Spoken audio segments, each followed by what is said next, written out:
Okay, ayun o. So, magandang hapon ulit mga tol. So, ito na ang ating day 18 ng ating Project 30 na pag-push up ng 100 every single day. So, kahapon tayo ay nasa Forest Park. So, today, back to kwarto tayo ngayon. So, right now, nasa kwarto tayo ngayon. So, medyo madilim na kaya medyo madilim yung ating settings today. So, day 18, of course, meron tayong pakanton na isang idea. So, hindi ko sure kung kaya kong i-sustain yung hanggang 10 to 20 minutes na pag-push up para lang sa isang idea. Pero simulan na muna natin. Tama na muna ang dakdak para matapos agad tayo within less than 20 minutes. Kadalasan kasi umaabot na ng ganun no? 10 minutes dati, 6 minutes lang Wala masyadong chika So since meron tayong pakanton na isang idea every single day. Pero okay din to Diba? Ako mismo, pinapanood ko yung mga video ko. Actually, natututo ko sa mga video ko din Kumbaga para siyang reminder sa akin. Diba? So, wala. Bigla ako lang naisip yung ganun Wala ako napanood na video or inspiration.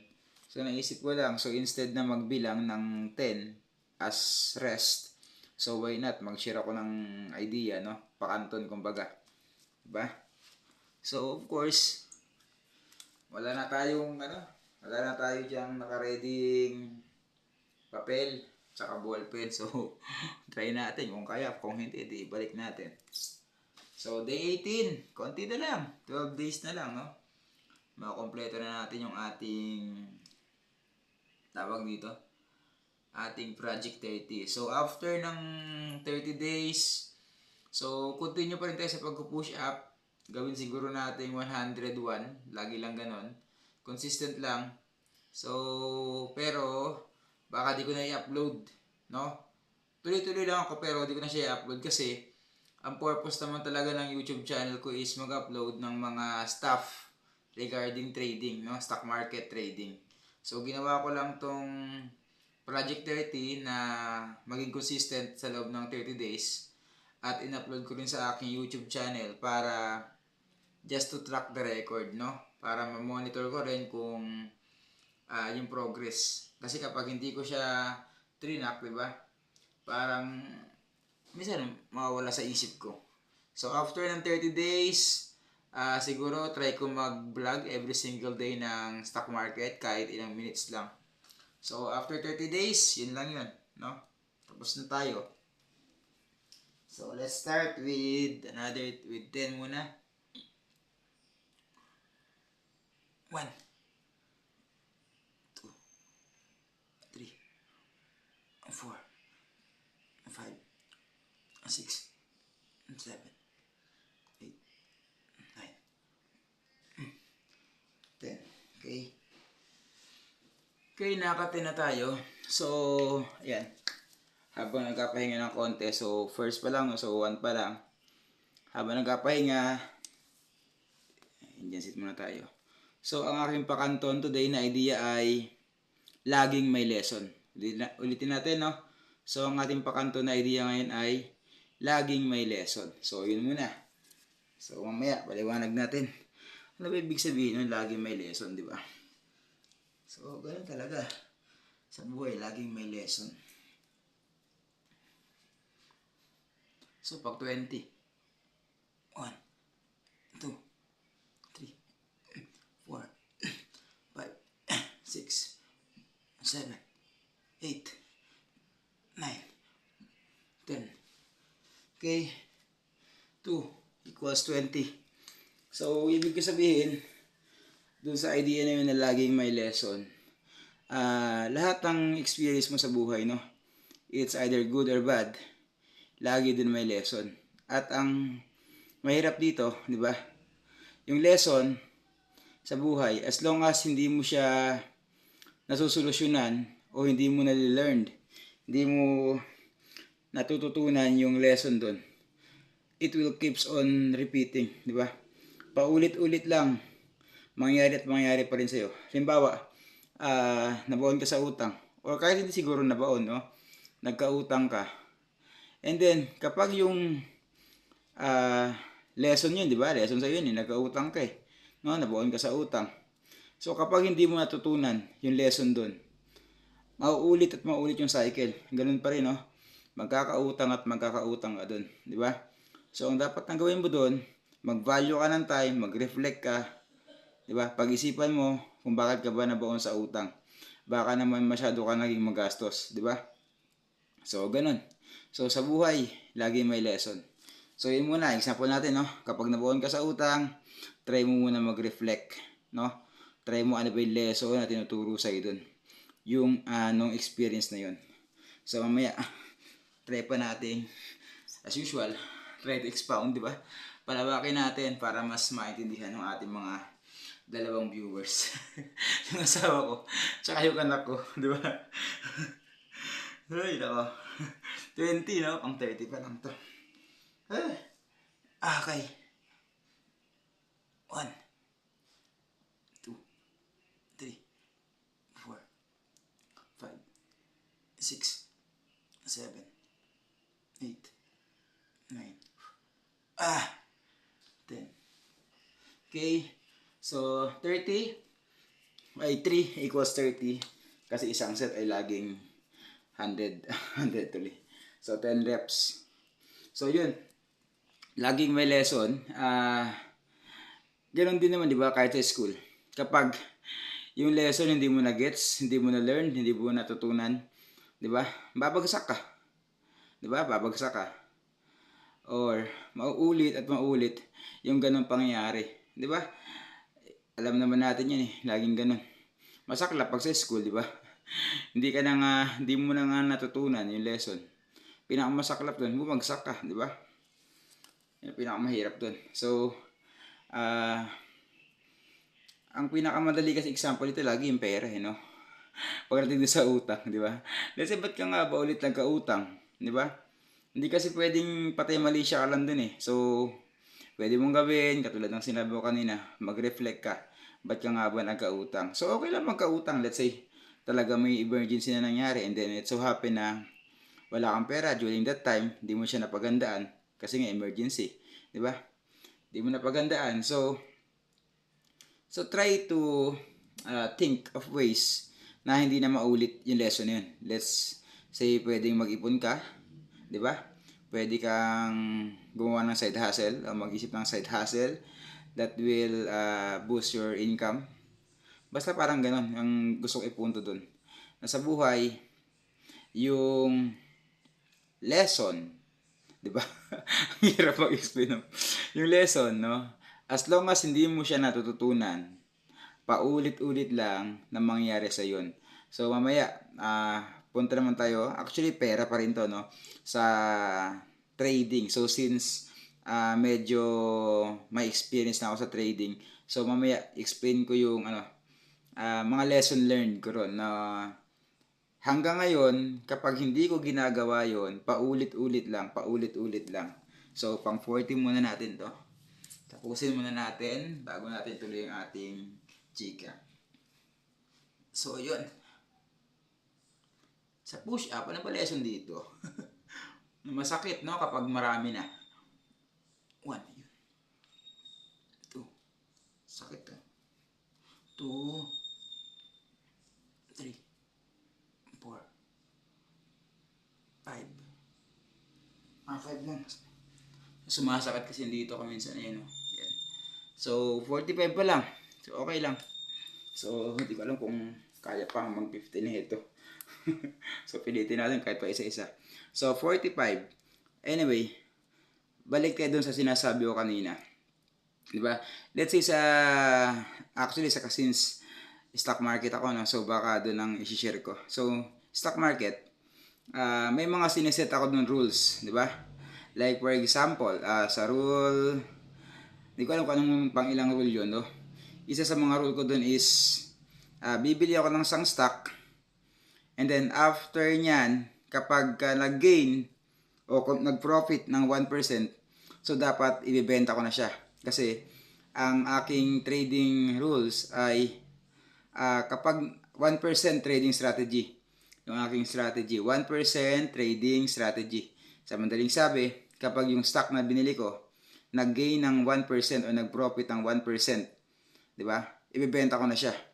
Let's say bumili ako ng BDO, no? Or Banco de Oro. At namuhunan ako let's say ng 100,000. Kapag yung 100,000 ko ay nag-gain na ng 1%, which is magkano yun? 1,000, no? Ibebenta ko na siya. So kaya lang, paulit-ulit na nangyari, lumalabas dito yung greediness, no? Greedy. Nakita ko na yung portfolio ko, yung stock na hawak ko, nag-gain na ng 1%. Di ba? Ano gagawin ko? Instead na ibenta ko, i-hold ko, hoping and praying na baka kasi tumaas pa. Di ba? So hindi ko siya ibenta. So pag hindi ko siya ibenta, kinabukasan, imbis na kumita ka ng 1,000, nalulusaw pa, di ba? Kasi umangat ng 1%. Sabi mo, hindi ko muna siya ibibenta kasi bukas baka maging 2% pa, maging 3%. Di ba? Tapos kinabukasan, pag open ng market, pag tingin mo, boom, biglang nag-loss ng 3%. O, di ba? Nanalo ka na sana, natalo ka pa lalo. So, lesson learned. Di ba? Paulit-ulit laging ganun, no? Kapag hindi mo sinusunod yung rules mo, di ba? O yung lesson na tinuturo mo, hindi mo sinunod, hindi mo natutunan, di ba? Paulit-ulit lang, ganun at ganun lang nangyari. No? Sa loob ng ilang taon kong naka-monitor sa market, di ba? Naka-dive in ako sa market. Laging ganun. Kapag may rules ka at nangyari yun, sabi mo, ay gagawin ko na next time yung lesson na yun, di ba? Tapos naging emotional ka, di ba? Hindi mo sinunod. Naku, sasampahin ka ni market, susuntukin ka talaga niya, bullseye pa talaga. So, tuloy muna natin. 45. Sakit nandito. So, ngayon lang sumakit to, pang day 18. So, try natin, medyo wide ulit. Ayaw niya ng, pag hindi pa, isa-isa lang. Baka ma-enjoy tayo totally. Ayun, wala naman. May konti. 40, 48, 49, 50, yun. 51, 52, 53, 54, 55, 56, 57, 58, 59, 60. Ayun na. So, 60. 60. So, yun. Diba? And then, another example. Let's say, sinabi ko naman, bumili ako ulit ng stock. So, panay stock market, diba? Kasi nga, doon nga yung ano ko eh. Doon nga ako na mas, yun ang interest ko eh. Doon ako nakababad eh, di ba? Hindi yung totally nakababad. So, let's say sinabi ko, pag bumagsak yung stock ng hawak ko ng 1%, ibenta ko yan. Ay, wala akong gagawin. Pag bumagsak ng 2%, wala pa rin akong gagawin dapat. Di ba? Pag bumagsak ng 3%, wala pa rin akong gagawin. Pag bumagsak ng 4%, wala pa rin akong gagawin.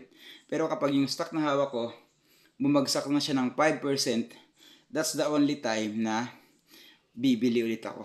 Or second tranche. Diba? So, yun ang strategy ko eh. Let's say, meron akong 1 million. Diba? 1 million. So, ang unang bili ko dyan, 30% lang. So, yung 1 million, ibibili ko lang dyan, 300,000. So, pag nag-gains ng 1%, benta ko na. 3K dapat yun, di ba? So, dahil nga, minsan naging greedy, hindi ka nasusunod. So, let's say yung 300,000 ko, nag-loss ng, bibili lang ako ng second tranche, yung another 70%, kapag nag-loss siya ng another 5%. Di ba?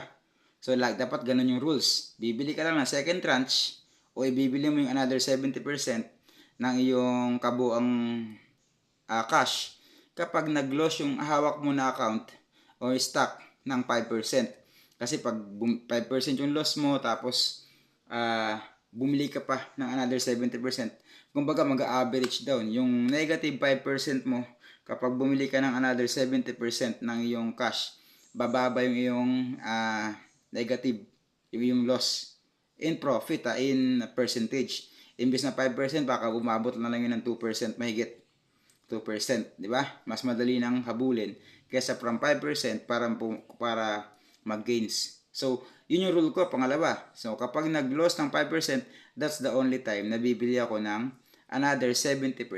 Kaya lang, di ba? Eto na, sabi ko, na kapag nag-loss ng 1%, wala akong gagawin. 2%, wala. Pag 3%, wala. Minsan, nadadala ako sa emosyon. Feeling ko, down, yun yung pinaka-down ng market. Let's say, nag 3% loss na. Talo na ako ng 3%. So, dapat wala akong gagawin. Di ba? Kasi nga, bibili lang ako kapag nag 5%. Minsan, feeling ko sobrang babang-baba na ng mga stock. Gagawin ko, bibili ko na siya. Ibibili ko na yung 700,000. Di ba? Kasi, ang feeling ko, bagsak ng stock. Di ba? Only to find out, kinabukasan, lalo pang bumagsak. Di ba? Eh di wala na akong buying power. Di ba? So, mas mahirap mag-gains. So, ganun yung nangyayari. Akala mo down na yung market. Akala mo yun yung pinakamababa, 3%. Ibibili mo na yung remaining cash mo. 'Di ba? Pagkabili mo, babagsak lalo. 'Di ba? So, yung lesson learned, paulit-ulit 'yun, 'di ba? Hangga't hindi mo natututunan yung lesson doon, hindi talaga paulit-ulit lang 'yun hangga't di mo siya natututunan. So, dapat kapag may lesson, gawin mo na, no? Yun dapat gawin, yung solusyon. So, ganun lang. So, nakaka-60 na tayo. So, try natin. So, 60. So, dapat may lesson talaga, no? Okay? Sa buhay. So, dapat titignan mo siya lagi. Yung nangyari sa'yo sa buhay is either good or bad, no? Just look at the lesson, di ba? Sabi nga nila, in life, sometimes you win and sometimes you learn, di ba? So, panalo ka pa rin eh, di ba? Panalo ka pa rin. If you are going to look at the positive side, ano ba lesson dun? Di ba? Okay, pang 70, so makakasampu tayo. Try natin. Yun, wala naman. 2, 3, 4, 5, 6, 7, 8, 9, 10. Okay, 70. Sumasakit lang siya kapag magkadikit lang halos dito. Okay, so 70 na tayo. So ano pang ibang lesson? 'Di ba? Kahit yung mga boksingero 'di ba? Yung mga boksingero kapag sila ini-interview, 'di ba? Anong sinasabi nila? Lesson learned lang, 'di ba? Meron lang silang nakukuhang lesson dun sa after every fight nila. Meron silang lesson na nakikip. And then that's what will motivates them sa kanilang next fight.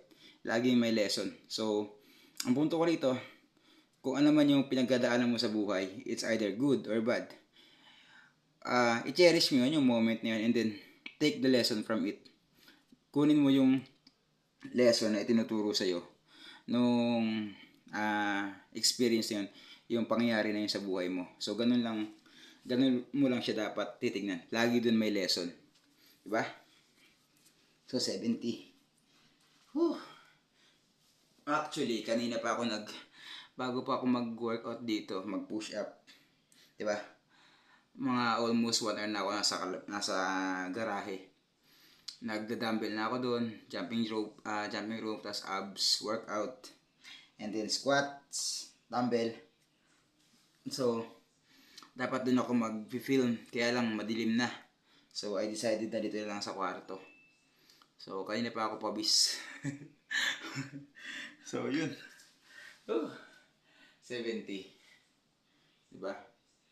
So, kayo, ano kaya yung mga pwede nyo dyan i-share, no? Comment nyo dyan. Yung inyong mga experience na kung saan lagi may lesson. Diba? Lagi may lesson. So, let's say, naglalakad ka, diba? Sa kalsada. And then, nahulog ka sa kanal. Actually, dapat sa patok pala kasi pag sa kalsada, dapat ang mga masagasaan ka, no? Let's say naglalakad ka sa patok. So since ito sa bagong silang maraming patok. Nahulog ka sa patok, 'di ba? Sa butas. So anong lesson learned doon? Lesson learned doon, isipin mo bakit ka ba nahulog, 'di ba? Isipin mo, ba't ka ba nahulog? Baka nahulog ka dahil nagsi-cellphone ka, no? Wala ka sa focus sa daanan. So ang lesson learned doon, the next time na naglalakad ka, bitawan mo na yung cellphone mo, mag-focus ka lang dun sa paglalakad mo. 'Di ba? Ganun yun eh, lagi may lesson eh. Kahit saan, no? Okay, pang 70 na yun, no? So 80, yung 80 na. Okay. Okay. Tayo ulit natin, idikit natin ng konti. Pag masakit, ibalik natin sa wide.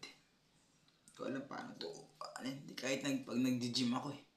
Minsan, yun, wala naman. 2. Hindi, mayroon talaga. 4,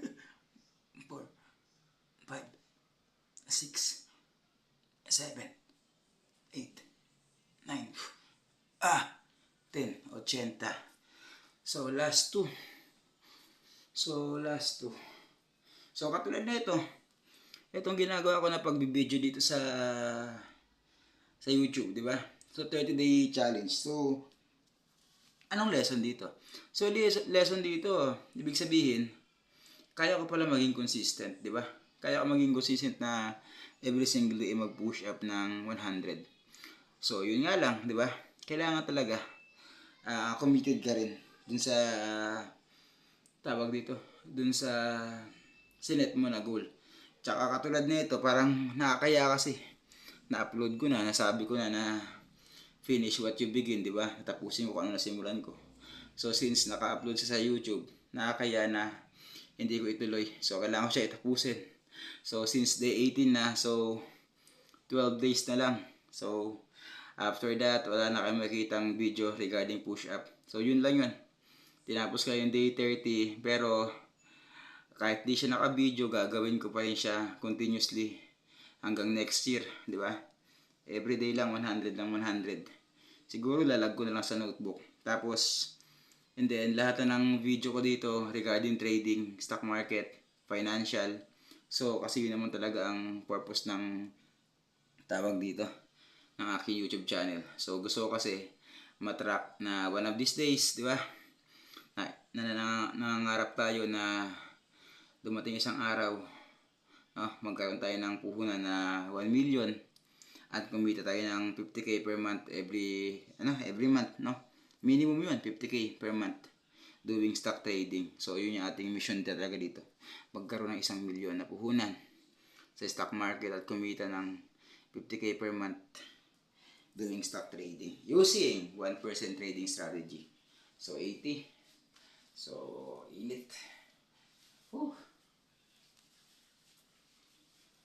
Init sobra.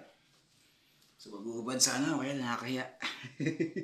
Pero para effective din tong tong 30-day push-up challenge. Kasi tignan mo, parang nagkaroon din ng di ba?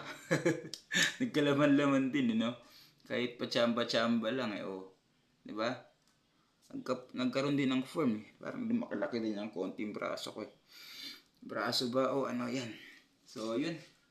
80. Tirahin na natin yung 20. Kung kaya nang tuloy-tuloy, isang set lang gawin natin. Pero pag sumasakit, stop. Diba? Ganun lang eh.